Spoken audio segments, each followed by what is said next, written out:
Bien, on est très, très heureux de recevoir pour la première fois à l'émission un musicien, un chanteur, et son nom, c'est Jean-Philippe Morin. Bonjour Jean-Philippe, ça va bien? Bonjour Nicolas, ça va très bien toi-même? Très heureux, je vais te laisser y aller de ton premier succès Nicolas, que tout le monde va reconnaître. Vous m'avez sûrement déjà entendu avec ma fameuse chanson « Heureux d'un printemps ». Oui, on reconnaît. Tout à fait, ainsi que « Someone You Loved » qui est oui, très certainement. populaire de ce temps-ci, donc Oui. je me lance. Vas-y, on t'écoute.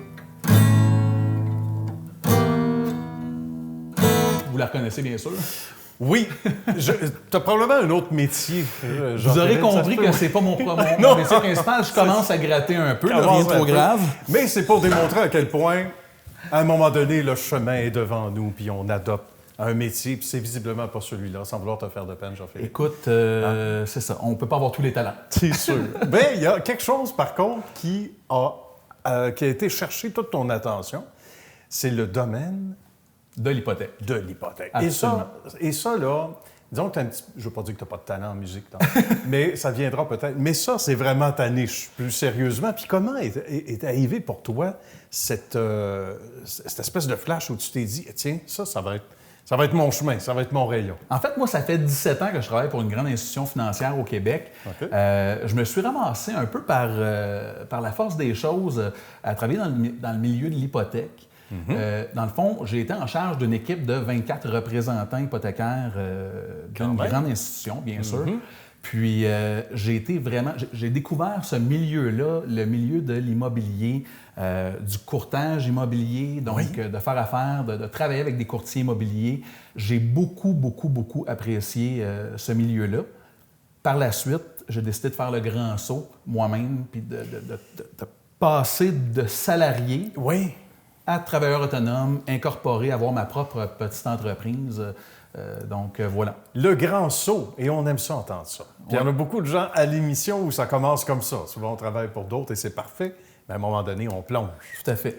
Les contacts étaient suffisamment nombreux, visiblement, pour que tu puisses dire, bon, ben là, je fais le saut, mais j'ai quand même, un peu sans filet, mais j'ai quand même mes assises. Là, je voyais un peu ma gang de représentants travailler, puis souvent, j'avais des demandes d'aide de certaines personnes qui me disaient, écoute, il me semble que j'ai de la difficulté à développer ma business, à faire mon développement des affaires. Comment peux-tu m'aider, Jean-Philippe?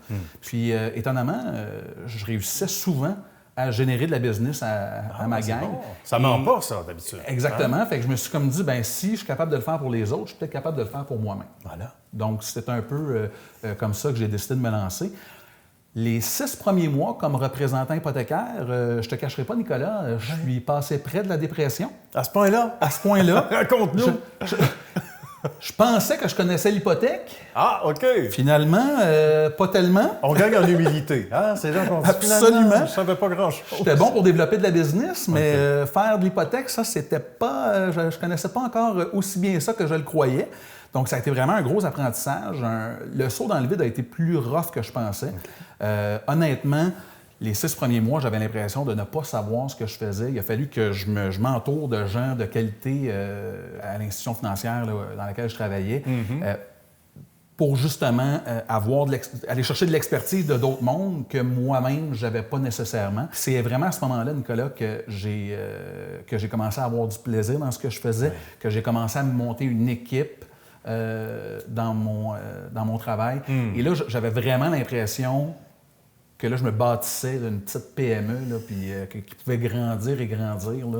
Écoute, on s'est rendu en 2019 comme les premiers au Québec dans l'institution pour laquelle je travaille. Bravo. Cette année, je suis 2e. C'est dur pour mon ego, mon orgueil. C'est un peu fâchant, mais... on peut se reprendre.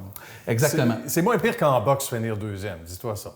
Tu as tout à fait raison. Sur 270 représentants, c'est quand même pas mauvais. J'allais te poser la question et tu lis dans mes pensées 200 quelques. Écoute, c'est beaucoup de monde. Ouais. Comment on se distingue à partir de là? On sait que là, il n'y a jamais rien d'acquis, puis tu le dis clairement, mais en même temps, tu as de l'expertise, tu es encore jeune, tu as grandi l'équipe.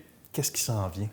Et comment tu entrevois justement les prochaines années? Bien, premièrement, pour débuter avec le début de ta question, qu'est-ce qui fait qu'on prend de l'expansion et qu'on aime ça?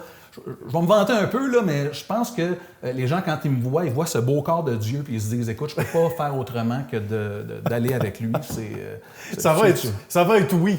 C'est clair que je vais te dire un oui. Fait que je veux dire. C'est voilà. sûr. Et avec mes talents musicaux, je chante une petite chanson, puis c'est réglé. T'sais. Exactement. Je ne serais pas allé là, mais je pense que ça peut aider à finaliser une transaction. C'est certain. Mais blague à part, je pense que ma créativité, quand je fais des financements hypothécaires, le service à la clientèle que je veux offrir, puis globalement, là, je pense que j'offre un maudit bon service. Donc, puis quand le cœur est là, le talent, l'expertise, mais quand le cœur est là, absolument. Que tu sors du lot comme ça, puis que tu t'organises justement avec humour, puis j'aime ça. Moi, je trouve ça déjà très sympathique. Puis je suis certain que c'est la même chose pour des gens qui nous regardent en ce moment. Et le support, c'est aussi le support de la famille. Absolument. C'est important. C'est important pour toi. Dans ce domaine-là, c'est essentiel, en fait. Ça peut être difficile au niveau de la famille, mais j'ai vraiment le privilège, Nicolas, d'être entouré d'une conjointe qui est vraiment merveilleuse. Puis bien entendu, mes enfants qui sont tellement compréhensifs. J'ai 2 petits gars, Jacob et Lucas.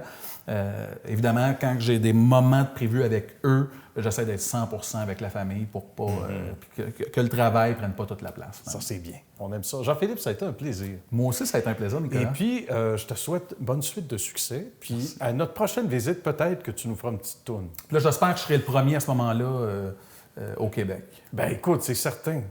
Puis avec quelques cours de musique, là, si ça donne. Ça serait pas pire. OK. Merci à toi. À bientôt. Merci, Nicolas.